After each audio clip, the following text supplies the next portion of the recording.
একটা কেক সুন্দর করে ডেকোরেশন করার জন্য আমাদের লাগে হুইপ ক্রিম অথবা বাটার। তো এখানে আমি হুইপ ক্রিম নিয়ে নিয়েছি, যদিও আমার অলমোস্ট শেষ এই হুইপ ক্রিমটা। তো এখানে আমি প্রায় 1 কাপের মতো হুইপ ক্রিম নিয়েছি। আপনারা আপনাদের কেক অনুযায়ী কম বেশি নিতে পারেন। যদিও আমার এখানে অনেক বেশি হয়ে গিয়েছিল, তো পরে আমি বাকিটুকু ফ্রিজে রেখে দিয়েছি। আপনারা চাইলে এটা আবার বের করে তারপর বিট করে আবার নতুন করে ইউজ করতে পারবেন। আর এখানে আমি একটু কর্নফ্লাওয়ার অ্যাড করে নিয়েছি। কর্নফ্লাওয়ার অ্যাড করলে যে হুইপ ক্রিমের থিকনেসটা সেটা খুব ভালো হয়। তো সেই জন্য আমি চেষ্টা করি কর্নফ্লাওয়ার একটু অ্যাড করার জন্য। আর এই তো অলমোস্ট ডান আমার হুইপ ক্রিমটা রেডি করা। আর এটা আমি কিছুক্ষণের জন্য নরমাল ফ্রিজে রেখে দিব। যদি একটু আপনাদের তাড়াহুড়া থাকে তাহলে আপনারা ডিপ ফ্রিজে সংরক্ষণ করে তারপর কাজ করতে পারেন। এখন আমি এই সুগার সিরাপটা বানিয়ে নিচ্ছি। এখানে আসলে মাপজোপের কিছু নাই, আপনাদের পছন্দ অনুযায়ী আপনাদের ইচ্ছে মতো আপনারা চিনি আর পানি ইউজ করতে পারেন।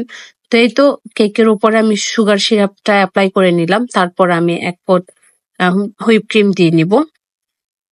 তো আসলে আমি যে তেমন ভালো কেক বেক করি তা না। আমি আসলে শিখছি, শিখার কোনো শেষ নাই মানুষের। তো অনেকেই হয়তো বলতে পারেন যে আপনার এটা হয় না, ওটা হয় নাই। আহ তো তাদের উদ্দেশ্যে একটা কথাই বলছি যে আপনারা অডিয়েন্স, আপনারা আপনাদের মূল্যবান মতামত জানাতেই পারেন। তো আমিও আপনাদের কাছে একটু ক্লিয়ার হয়ে নিচ্ছি। আসলে আমি কোনো প্রফেশনাল কেক বেকার না। জাস্ট আমি শখের বসে এই কাজটা করি। প্রায় 5-6 বছর আগে হবে আমি একটা কেকের ক্লাস করেছিলাম। তো তার মধ্যে আমার আর আসলে ঐরকম ভাবে এটা চর্চা করা হয় নাই।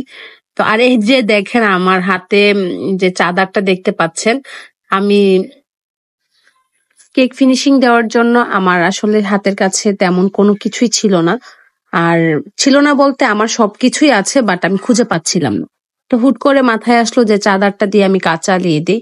তো মাশাআল্লাহ চাদর দিয়েও কিন্তু খুব সুন্দর হয়েছে। আর ওই যে বললাম যে যেহেতু আমি তেমন প্রফেশনাল না, সেই জন্য আমার এখানে একটু ভুল ত্রুটি হতেই পারে। আর এখানে এই আর্টিফিশিয়াল ফ্লাওয়ার গুলো আমি অ্যাড করে নিচ্ছি। তা আবার আপনারা হয়তোবা এটাও বলতে পারেন যে আপনি একই জিনিস দিয়ে বারবার কেন কেক ডেকোরেশন করছেন? আপু, আমি যেহেতু প্রফেশনাল না আর এই কাজটা যেহেতু আমি প্রফেশনালি করি না, সেজন্য আমার হাতের কাছে যা থাকে আমি সেটা দিয়েই কাজ করি।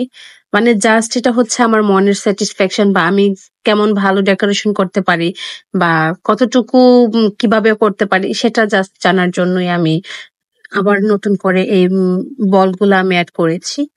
তো এখানে আমি কিছু সুইট বল এড করে নিচ্ছি। আর এগুলা কিন্তু খাওয়া যায়, বাট আপনারা যে এই বড় গোল্ডেন কালারের বলগুলা দেখতে পাচ্ছেন এগুলা কিন্তু খাওয়া যায় না। তো অবশ্যই আপনারা ক্লিয়ার হয়ে নিয়েছেন। তো আমার কাছে মনে হলো যে আমি আরেকটু ডেকোরেশন করলে হয়তো বা ভালো হবে। তারপর আমি এই যে নিচের এই পাশটা একটু ডেকোরেশন করে নিলাম। তো আসলে আমার অনেকগুলা নজেল ছিল কিন্তু কাজ করি না বলে এই নজেল গুলা কোথায় হারিয়ে গেছে আমি নিজেও জানি না। তো হাতের কাছে যেটাই পেয়েছি সেটা দিয়ে আমি একটু কাজ চালিয়ে নিয়েছিলাম। তো আমার কাছে খুব ভালো লেগেছে, যেহেতু আমি আম, তেমন পারি না, তারপরেও যতটুকু করতে পেরেছি আলহামদুলিল্লাহ। তো আপনাদের কাছে কেমন লেগেছে অবশ্যই আপনারা কমেন্ট করে জানাবেন আমাকে। তো এই তো, আশা করি আপনাদের একটু হলেও আমার এই রেসিপিটা কাজে আসবে। তা আজ এই পর্যন্তই, দেখা হবে নতুন কোনো ভিডিওতে। সেই পর্যন্ত সবাই ভালো থাকবেন। আল্লাহ হাফেজ।